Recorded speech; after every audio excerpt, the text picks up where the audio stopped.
Man, what's going on with your YouTube, man? It's your boy B New. Of course, I'm coming live at you right now. I said if I got up to so many likes, I would start the live stream. I'm waiting for everybody to join me right now. As of right now, nobody has joined me yet. Typically, I just do my live streams in the evening, but for now, I'm doing my live stream today. Just so we can get some interaction going to kind of talk about these series, so I can kind of field some questions from everybody. Oh, I see we got somebody just joined us, man. What's up with you, Texas 2A? Just hanging out, just about to talk some of this Lakers Warriors basketball. Trying to wait for a few more people to join before I get into some topics, and of course, as well as my prediction on this series, because we already know what time it is, baby. Of course, a lot of people are saying that the Los Angeles Lakers, of course, are the underdog compared to that of the Golden State Warriors. What's up with you, James? What's going on with you, man? Yes, appreciate y'all. Okay, now we starting to get some people into the show, so we can start to go ahead and jump into some topics regarding this series. So this series is going to be one that is very, very interesting. And of course, what's up with you, DP, man? What's going on with you, baby? Yeah, Lakers in six. That sound about right to me. But let's get there. How are we gonna get there? A lot of people. First, before I really get it, what's up with you, Jared, man? Before I really get into uh, just the breakdown of the series, let me just preface this whole conversation with this. I know a lot of people out here are trying to make this whole series about LeBron James. What's good with you, baby? About LeBron James and Steph Curry. But what we need to look at and focus on here is, first and foremost, LeBron James and Steph Curry don't play the same position. They never have. It's not a LeBron James versus Steph Curry series. This is a Los Angeles Lakers versus the Golden State Warriors series, first and foremost. Now, of course, you know, a lot of people will sit up here and say, oh, well, LeBron is not the GOAT because, you know, this has been Steph Curry's era and he won these rings on his watch and all these things. I mean, we can get into that for another day, you know, but just to put something in context, let's just be honest. You know, the very first time that, you know, when LeBron was with Cleveland and he played Golden State, we all know that Kevin Love and Kyrie Irving were out of that final series. Thus, the Golden State Warriors won that series as well. They should have, because if you think about it, if Golden State in that very same series if Steph Curry had lost Klay Thompson and Draymond Green, would we have expected for the Golden State Warriors to win that championship? No, we would not have. LeBron James' next best player on that team was Matthew Dellavedova. So what exactly did you expect for him to do? But like I said, we're not making this about Steph and LeBron because, you know, we all know evenly matched what happened the next year when, you know, the Cavs came back from a 3-1 lead.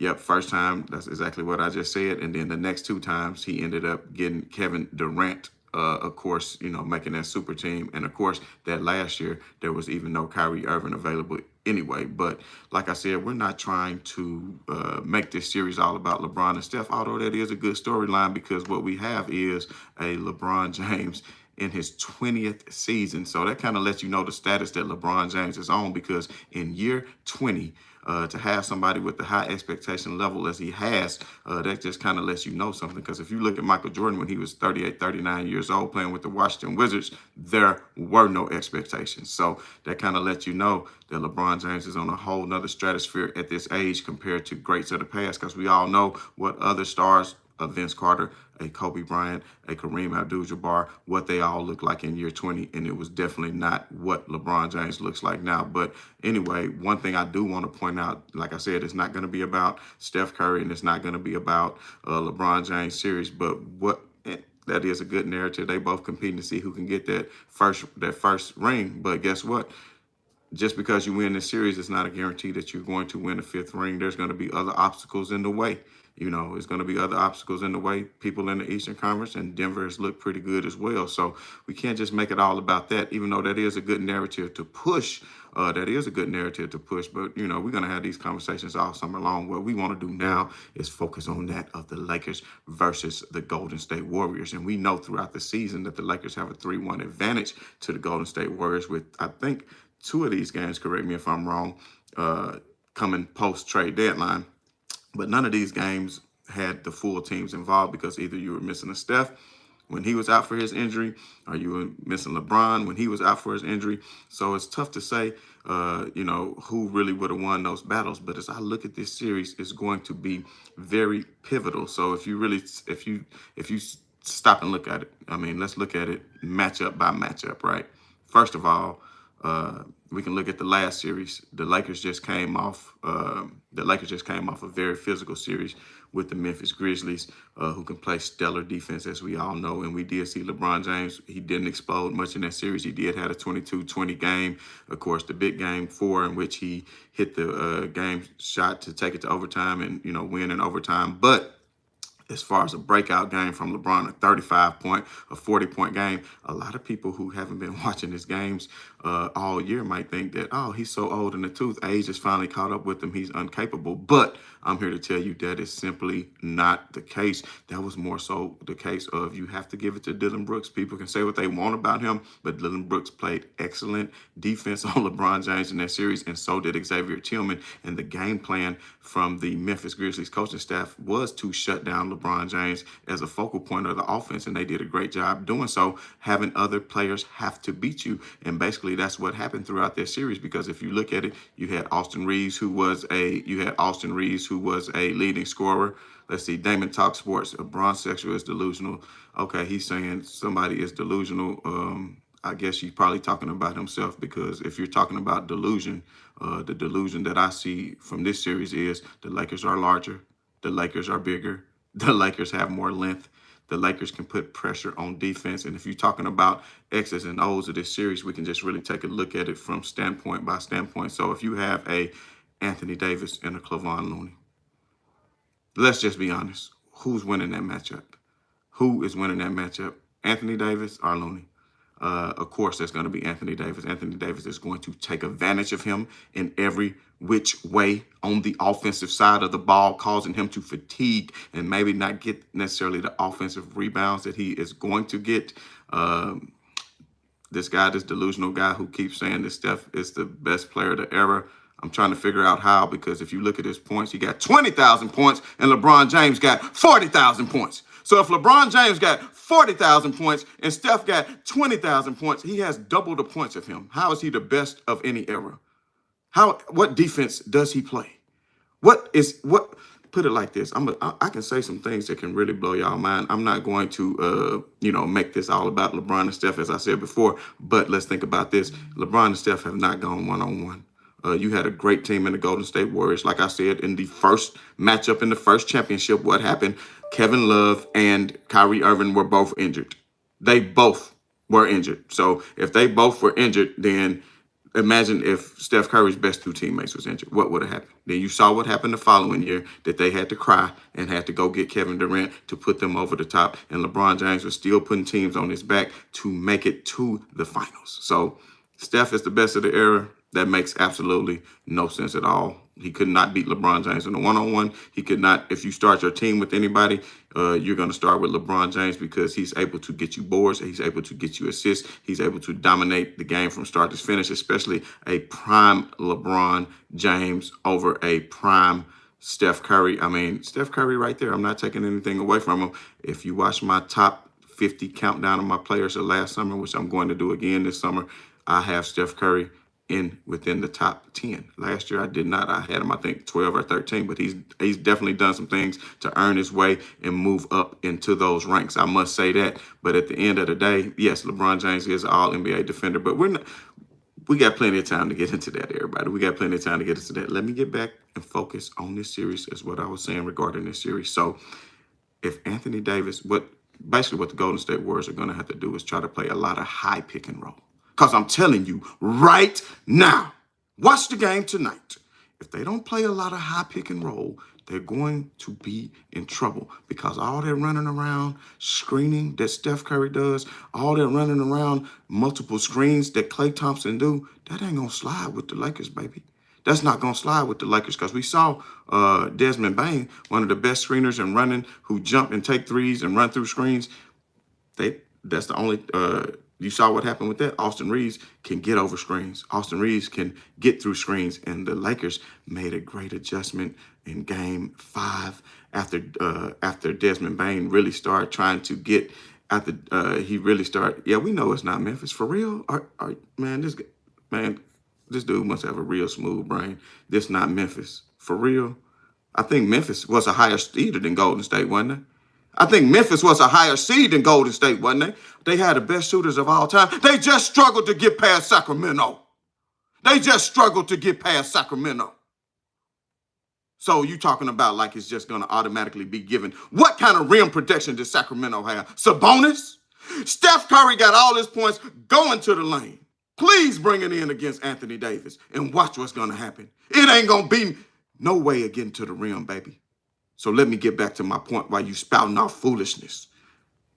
Golden State better play a lot of high pick and roll because all that screen running is not going to happen. Trust what I'm telling you. And when Darvin Ham finally made the adjustment to have Austin Reeves stop chasing multiple screeners and to start switching on the next screen and having D'Angelo Russell peel off and or Schroeder peel off, then that's when he started missing more shots. And if you look at any games, and I went back and watched the film before I decided to even go live today because I do a thing called research. And if you go back, the best shooters of all time. What the hell did Klay Thompson do against Austin Reeves this year?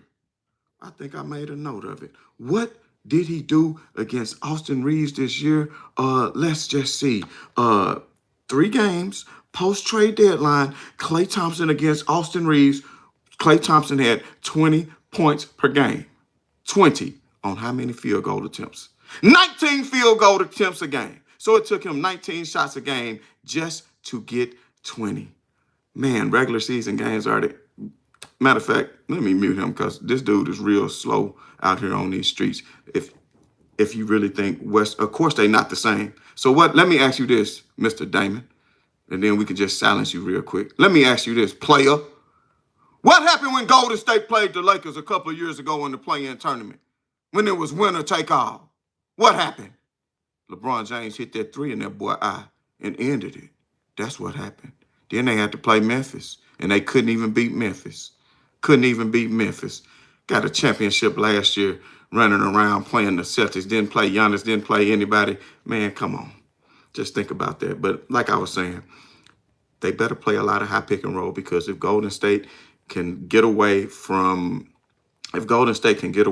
running all these multiple screen actions, because the Lakers are going to do what you call a force down funnel action to where they stop all that spreading of the floor by funneling the screeners to the top. And then if Golden State, the only way they can take an advantage of that is to do high screen pick and rolls.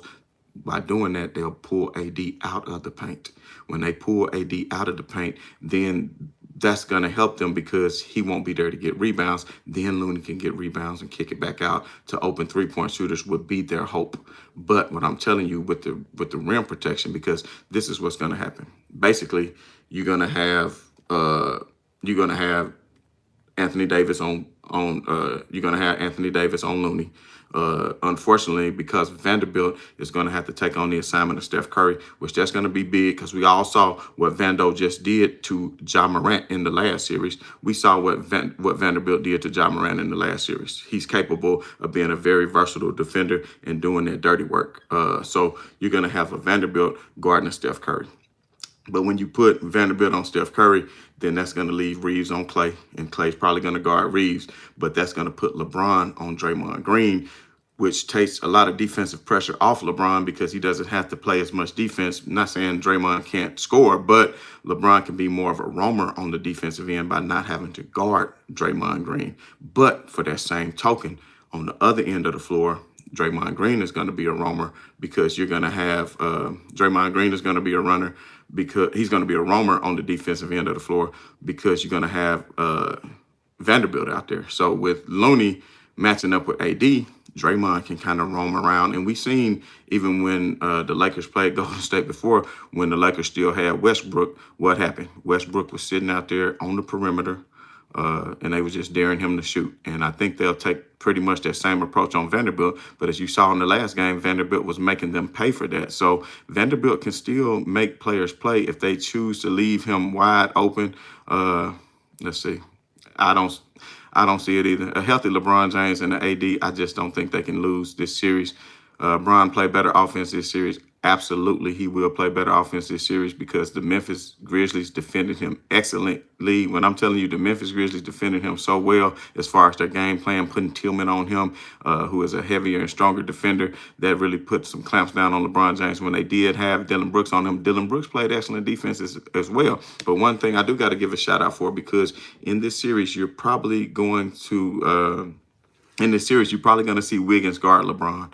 And that's going to be key, because I'm telling you right now, Wiggins is, to me, I say, a top tier wing defender. So with Wiggins being the top tier wing defender in this league, I just feel like I'm not saying he can stop LeBron, but what LeBron needs to do is not really try to facilitate the offense, because if LeBron's trying to facilitate the offense too much, then that's going to take wear and tear on his legs, and they're playing every other day. What LeBron needs to do is take advantage of a smaller Wiggins by taking them into the post. So they need to run a lot of post action for LeBron, getting him the ball on the inside. And as they make adjustments throughout the series, I'm pretty sure they'll do that. I don't know if they'll go straight to that tonight, but with Wiggins guarding LeBron, you really want to let LeBron play in the post and not be the initiator of offense. And if you notice, as the series went on with Memphis, and if you notice what LeBron's done as he's getting a little bit older and wiser, is he's been letting D'Angelo Russell and Austin Reeves facilitate that offense, get into a lot of that action. He's been playing off the ball and playing where it's needed. And I don't care what anybody says, LeBron James, besides maybe one game last series, played excellent defense. Lonnie Walker, I'm not so sure. I got faith in Lonnie Walker's ability to hit shots and to score in transition. Not so much in the half-court game. And, I won't say he's suspect on defense, but he's not great. Definitely don't want to take minutes away from Rui Hachimura, who definitely deserves that time over Lonnie Walker only because of his defensive prowess. Now, what you really have to realize is, I was just talking about that key matchup with Vanderbilt earlier, with Vanderbilt guarding Steph. Vanderbilt is going to have to guard Steph. And with that being said, that's going to leave a mismatch, because with Vanderbilt guarding Steph and LeBron on Draymond, you're going to have to hide D'Lo somewhere. So that's going to leave D'Lo trying to take care of Wiggins, and he's just not big enough to guard Wiggins. So they might try to exploit that, but you're going to have LeBron doing a lot of roaming. You saw a lot of different blocks of him coming over to help from the weak side. You'll see a lot of that in this series too as it progresses. But one thing that I do want to point out, the Clay versus Austin Reeves matchup is going to be key in this series, because Clay, as we all know, Clay is a much better player than Austin Reeves. Don't get me wrong. Austin Reeves may not ever be on the level of a Klay Thompson in his career. Who knows? He has a high ceiling, I think, and he could potentially get there. But at the end of the day, he can play defense, and we saw his defensive capabilities in the last series. And since he's been in the starting lineup, his ability to draw contact. So the point is, he is going to make Klay work on the defensive side of the ball as well. So with Klay having to expend a lot of energy on the defensive end of the ball, he is still going to have to come back and play offense. So with all that being said, it's going to be a pretty evenly matched series. Let's see. Do I believe Tristan Thompson should be used to preserve AD over the course of the playoffs? Absolutely not. I hate to say, Tristan Thompson, I think, is signed as a backup just in case it's an emergency scenario. I would definitely go with Mo Bamba over Tristan Thompson just because of his size, his length, and his ability to stretch the floor and knock down three-pointers. I actually wanted to see some of Mo Bamba in the last series as Memphis made adjustments, but one of the key adjustments that I know you say AD needs some help in the paint, but Dijon, I see you said that AD need help in the paint. I do understand that, but I think AD has been doing a phenomenal job in the paint. If he does go out, this is one thing. I was getting pissed off when the Lakers were playing 5 and going small and having LeBron in center in the last series. Didn't make a whole lot of sense because they was outsized and getting outmatched up a whole lot. But the thing about this is, in this particular matchup, if the Lakers go small and put LeBron at the 5, that's to their advantage. Because when Golden State want to go small with their so-called killer lineup and put Draymond in, what up with your Tron, and put Draymond in at the 5, then that's the same thing. Then LeBron will be able to create his free will and play center as well. So I'm telling y'all, the key matchups, this is the main 2 things I want everybody to think about as we go into the series is Vanderbilt guarding Steph Curry is going to be key because that's going to have D'Angelo having to play Wiggins, which is going to be tough for the Lakers. And with Vanderbilt on the floor, that means Draymond Green is going to be able to roam a whole lot. He's going to leave Vanderbilt open a whole lot. But if Vanderbilt can start knocking down some of those corner shots, then, no, Vanderbilt shouldn't guard Draymond. Vanderbilt should not. Think about it. Vanderbilt basically shut down Ja Morant that last game. Vanderbilt has so much versatility. You want him to, and you might not want Bron at the 4, but that's where Bron really needs to be in this series, because if you think about it, AD going to handle Looney easily. Bron can play the 4 on the defensive side of the ball because he can roam. He's not really worried about Draymond Green. So to be honest, no, D'Lo can't guard Wiggy, of course not. But unfortunately, that's going to be the matchup, because you're going to have Vanderbilt, and I could be wrong. This is just my prediction of what's going to go on as you play out the series, because you saw Vanderbilt was doing the same thing as Vanderbilt was guarding Ja Morant last series, with left some weaknesses on Wiggins. But you have to think about this. The Lakers, it's not necessarily a problem, because basically Wiggins can shoot over you on the outside. The Lakers can still help defensively, make them force to swing the ball out. But LeBron James is actually going to be a floater on defense, so he's going to be able to close out on shots and bring help defense from the weak side as well. So I don't think it's necessarily going to be a problem. But I think what's going to be a problem is Steph Curry trying to play against the defense of Vanderbilt, because he ain't dropping 50 on Vanderbilt. I'm guaranteeing you right now, with the length that Vanderbilt has, he is going to give Steph Curry some problems. And the thing is, what I did notice in the last game, that Darvin Ham made another adjustment, and that other adjustment was when Vanderbilt went to the bench, you bring in Schroeder. You can play Schroeder at the same time with D'Lo, because if you keep Schroeder in the game, Schroeder plays great on-ball defense, and I think he could be able to do that. You say Vando too slow to guard Curry? I don't think so. If you look at Vanderbilt throughout the course of the season, he's great at running through screens. He's great at trailing. He's great at getting through screens, and that's what Steph does. And he has the length enough to keep up with Steph and bother his shot greatly. So I think he will definitely be able to. I mean, he's not as fast as Steph, but because of his length, that allows him to keep up with Steph. And that's something that I'm very interested in seeing. And I think Vanderbilt is basically a jack of all trades out there. And that's why the Lakers are going to yeah, thank you. He did. He kept up with Ja, and Curry is slower than Ja. So that's my point. Vanderbilt is definitely capable of doing that. And hold on, I think Schroeder would be as good all about. Yes, and Schroeder will come in and do that, because basically, I don't know if y'all noticed this, but in the last series, Austin Reeves was really holding Desmond Bane in check, running through screens. Well, after they started running multiple screens, not just one screen, but 2 screens or 3 screens, that's what Klay Thompson and Steph Curry are the masters of, running multiple screens. So as you have Austin Reeves chasing these screens, and you'll have Vanderbilt switching off on these screens, and then you can have Schroeder in the game switching off on screens, even D'Lo switching off just to put a body on somebody, is going to make them hard. Let's see, would I rather have D'Lo guard Wiggins or Draymond? I would probably say LeBron, just because you don't want LeBron having to guard Wiggins, because that's going to expend a lot of LeBron's energy on the defensive end of the floor, and you're going to need LeBron to put up some points in this series. So I think you hide LeBron on Draymond, let him be more of a floater.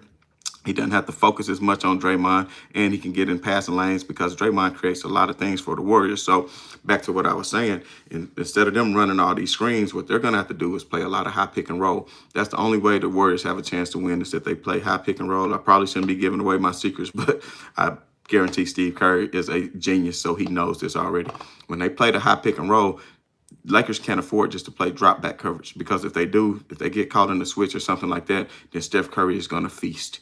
He is going to drop 50 if that's the case. So what's going to happen in the high pick and roll, you're going to have Anthony Davis blitz, come up out of the paint. And when he comes up out the paint, then you got back screen cutters that Steph can try to make things happen for, like a DiVincenzo or whoever. So at the end of the day, let's see, if Vando hit those corner threes, we'll win. Exactly. But think about this. Even if Vando is kind of streaky and he goes to the bench, you have an Hachimura who can come in and can do the same things. He's not as good as Vanderbilt on defense, but he's totally capable. To me, a lot of things is going to hinge on, can Vanderbilt guard Wiggins when he comes in, and I think he can. I need the Lakers to win this series so the media can look dumber than they sound in the disrespect. Well, I'm telling y'all like this. They got the Lakers as an underdog. Now think about this. The Golden State Warriors are the defending champions. Although they haven't looked like the defending champions this year and have a very poor road record, probably the worst road record of any defending champion of all time. I'm not sure if that's the case, but I know it's damn near up there as one of the worst defending road records of all time. So, they haven't looked themselves, and Wiggins was out the latter part of the year.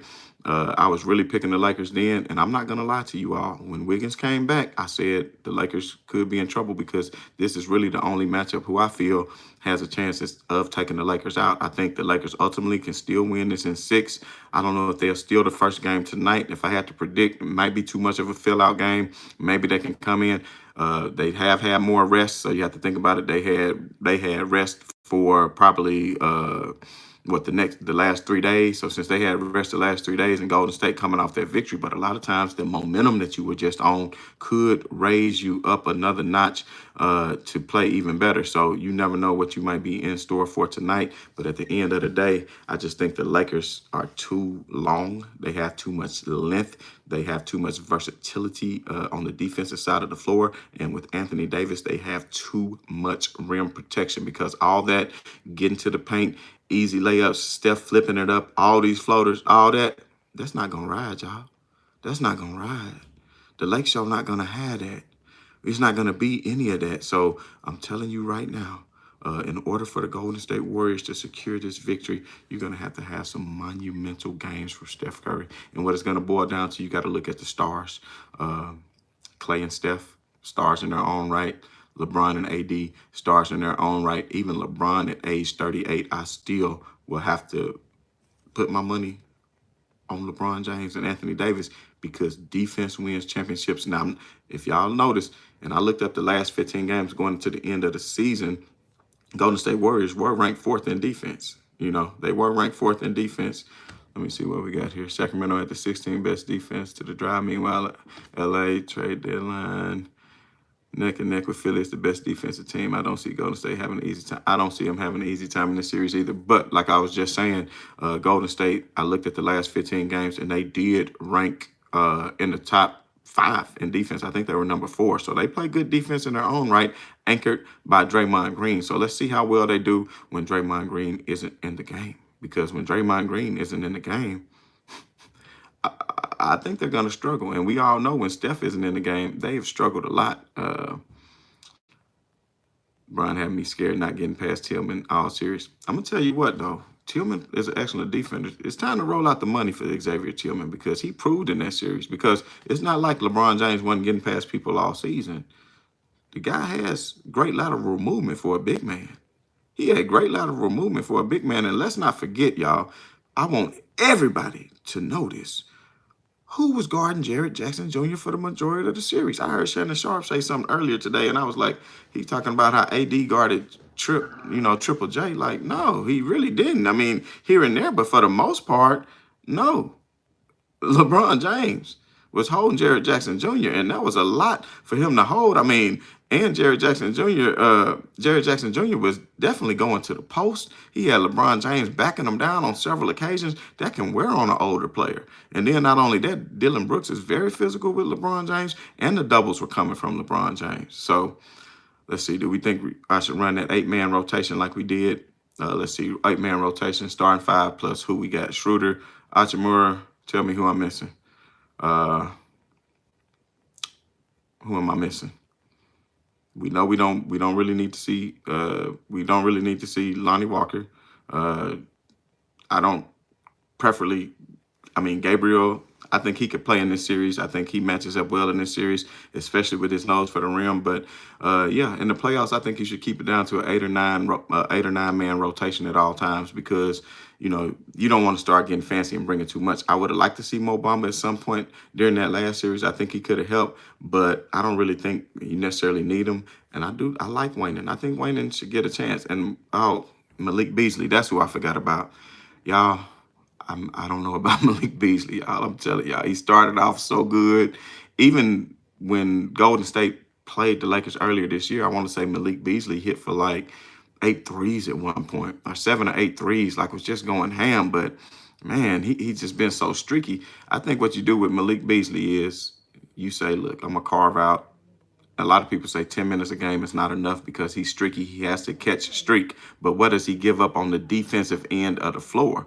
So I don't know, like, if you do decide not to go with Beasley, I would actually rather see Lonnie Walker in than Beasley, to be honest. But, you know, if you go with an 8-man rotation, I'm thinking Hachimura, of course, Schroeder, of course, and then maybe Lonnie Walker over Malik Beasley, but somewhere in there, Malik Beasley, if he can get hot. Now, if he can gain his confidence and get hot again, because this is going to be a 3-point shooting series. So, if we got Dennis get Wiggins instead of D'Lo, that will be the case when he's in the game. But whenever Schroeder's in the game, being such a great on-ball defender, he can just guard Steph, and then you wouldn't have to have Vanderbilt guard Steph. So then you won't really have a mismatch in that situation.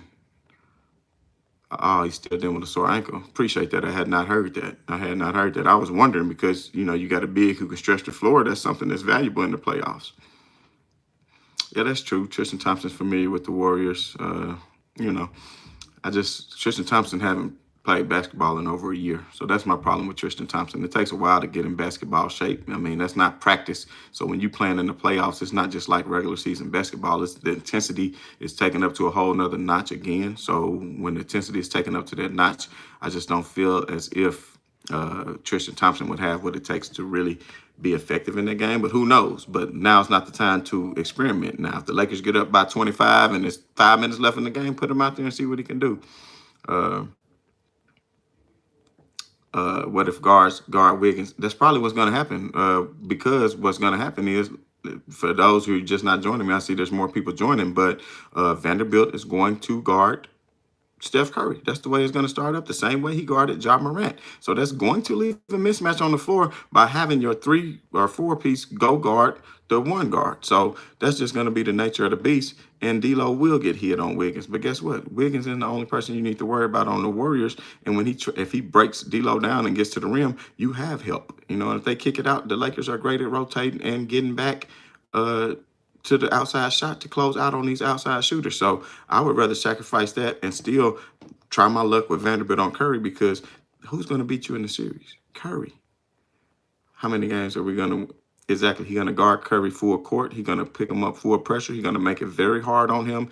That's going to tire his legs out. And that's for one reason. That's why I don't want LeBron initiating any offense in this series. I want LeBron James to allow Austin Reeves and D'Lo and Schroeder initiate the offense. LeBron can initiate it when he's needed in crucial situations and in other times throughout the game. But LeBron has been playing great off ball. For all the people who said he couldn't play off ball, I think he's proven them all wrong in the past few seasons, because he's definitely been able to do so, even though he has been the dominant ball carrier. But he has most certainly deferred, even in that game where Austin Reeves just won in that Memphis game. He was deferring to Austin Reeves. Curry going to get his regardless? Perhaps. I'm going to put it like this. He got his last time. Steph Curry, I'm going to tell y'all something if you never noticed about Steph Curry. When he on a roll, he's on a roll. But when he cold, he's cold. And when he's cold, that's when true defense is putting the clamps on him.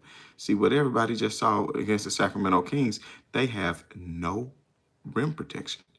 And by them having no rim protection, that allows Steph Curry to get inside the paint. He's one of the top 5 finishers in the league at the rim at his size. That's phenomenal, just like who used to do that back in the day. Let me test your basketball IQ. Who was the smallest but one of the best finishers at the rim? Led the league in points in the paint before. None other than Tony Parker, Allen Iverson. These players who can get to the rim, even though they're smaller players, but that's against teams that don't have good rim protection. But when you get in the playoffs, you're locking down on just one team. And now that they're matching up against one another, you're going to have a Vanderbilt who is very versatile. You're going to see what he can do to Steph Curry. I already said what Austin Reeves did in 3 matchups against Klay Thompson this year.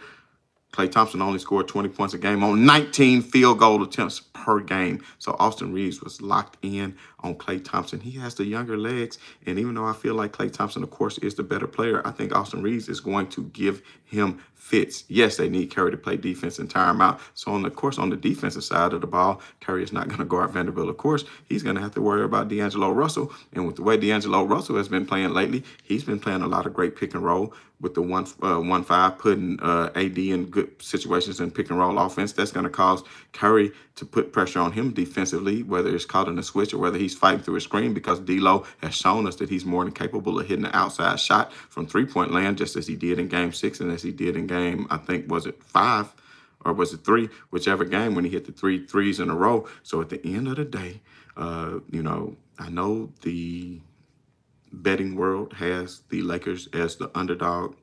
I know the betting world has Curry, which they should. They're the defending champions. They just came off a 7-game series defeating the higher seed. But guess what? the Lakers just be the 2 seed too.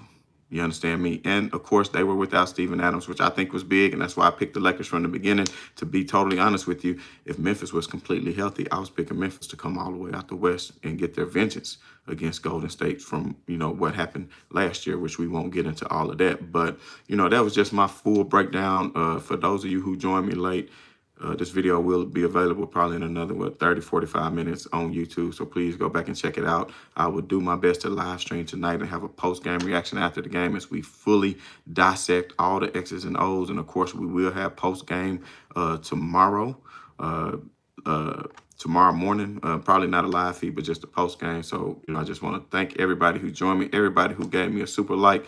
Man, I appreciate that. We're just trying to grow the channel. We're trying to get it, across everywhere. So share it on all social media platforms. If you haven't done so already, hit that like, hit that share, hit that subscribe. Let's see if the Lakers want to win this series, find a way to run shooters off the perimeter, and the Warriors are bad at the rim. Exactly. Lakers got rim protection. The Warriors can't do anything at the rim. The only thing they have is perimeter game. The Lakers can.